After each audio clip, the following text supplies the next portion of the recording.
Hai sahabat semua, selamat datang di dunia pengetahuan Widya Bali Channel. Selain kemunculan iblis kali di zaman Kali Yuga, Kalki Purana juga mengisahkan kehadiran jenderal kembar bernama Koka dan Vikoka. Melalui kekuatan besarnya akan bertempur menghadapi Kalki Awatara di akhir zaman kegelapan nanti. Siapakah sesungguhnya mereka dan dari mana asalnya? Simak kisah selengkapnya berikut ini.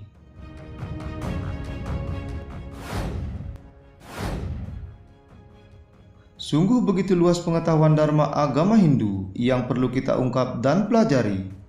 Berpatokan pada kitab suci serta berbagai sumber-sumber sejarah peninggalan masa lalu, kami akan menghadirkan berbagai kisahnya untuk sahabat pahami. Tekan tombol like dan subscribe jika sahabat suka dengan video seperti ini, karena dukungan sahabat adalah semangat bagi kami.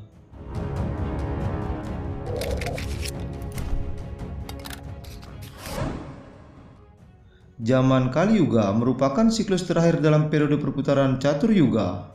Disebut sebagai zaman kegelapan dikarenakan tingkat moralitas umat manusia telah sangat merosot.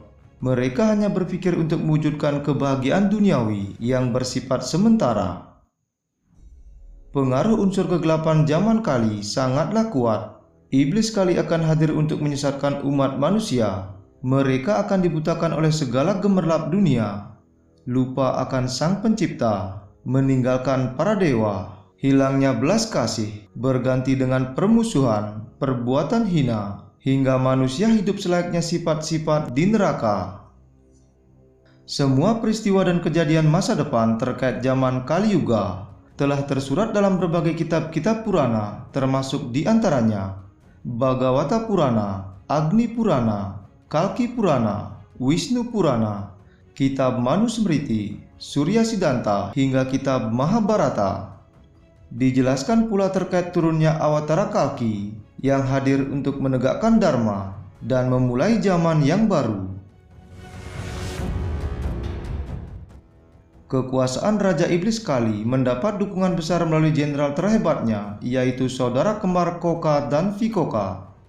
Melalui pengaruh dan pasukan besarnya akan mengancam untuk mengalahkan Awatara Kalki dengan membangkitkan diri mereka sendiri dari kematian yang bahkan lebih cepat daripada yang bisa dibunuh.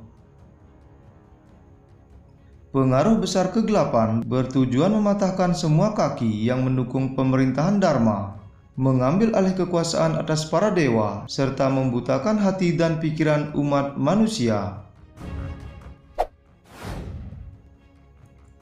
Etimologi nama Koka dan Vikoka. Nama Koka dan Vikoka tidak ditemukan memiliki keterkaitan dengan makna apapun, termasuk pula dalam bahasa Sanskerta yang tidak memberikan definisi pasti terkait nama tersebut. Kata Vikoka hanya merujuk pada nama kedua saudara kembar Koka dan Vikoka, dengan menambahkan awalan kata Vi yang digunakan untuk membentuk nama lain dari kata Koka.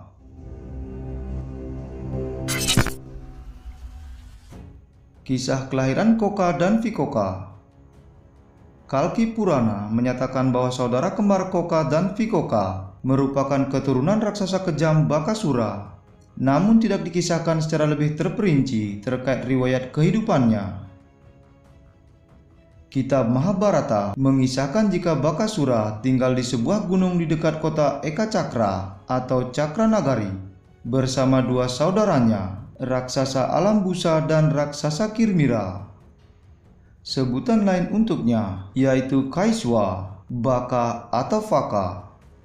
Raksasa Bakasura meneror penduduk Eka Cakra selama kurang lebih 13 tahun, sampai akhirnya Bima, pangeran kerajaan Kuru, datang dan membunuhnya melalui sebuah pertarungan sengit di wilayah Padmalaya. Pertarungan akhir.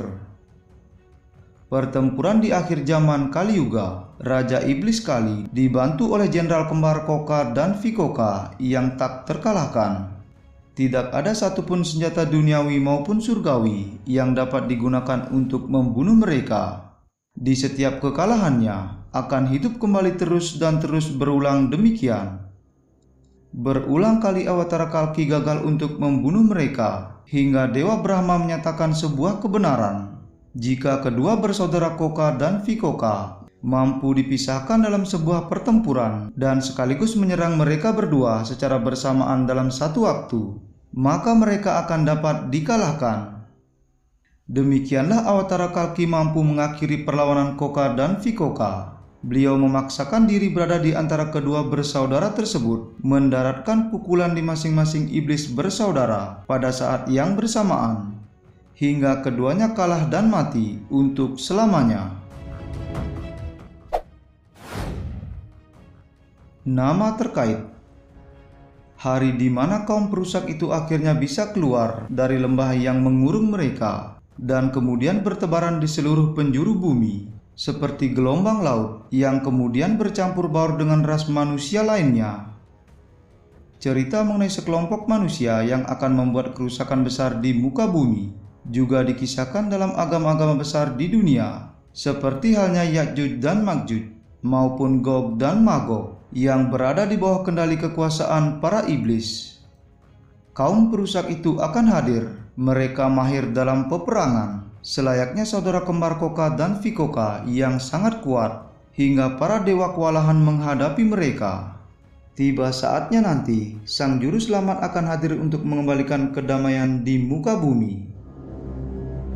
Baiklah sahabat, sekian dulu video kita kali ini. Semoga apa yang kami hadirkan dapat bermanfaat. Terima kasih.